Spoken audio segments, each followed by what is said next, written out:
Бұл жерде көптеңіздер міне мысалы қазір мына бұқаның салмағы 295 кг. Қазір бұл жерге чип салынады. Чипті біз құлағына саламыз. Құлағының ішке жаңа терісінің ішіне салынады. Содан кейін сырғаланады. Сырғаланады. Сосын екінші тағы бір сырғасы бар. Қазақстанда ИСЖ бекітілген өзінің сырғасы бар. Номерациясы, иә? Иә. Сонымен қатар біз ауыз қуысын тексереміз міндетті түрде.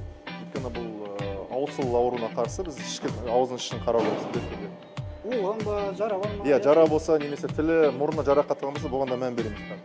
Бәрі процедура біткеннен кейін вакцинацияны салып жібере саламыз. Бір бұқаға мысалы қанша уақыт кетеді шамамен? Бір бұқаға 1 минутта кетеді. Бірақ сол уақыттың ішінде пішеді, сырғалайды, вакцинасын салады, сосын сырғалап вакцина түшу болды. Достар, 3 шаруаға 1-2 минут ойлаңыздаршы. Мысалы, бір күнде қанша малды өткізуге болады?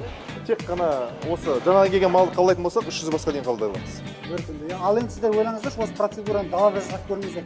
Көп айқайлап, оны ұстап, оны жыққанша масқара ғой, негізі рахат, иә.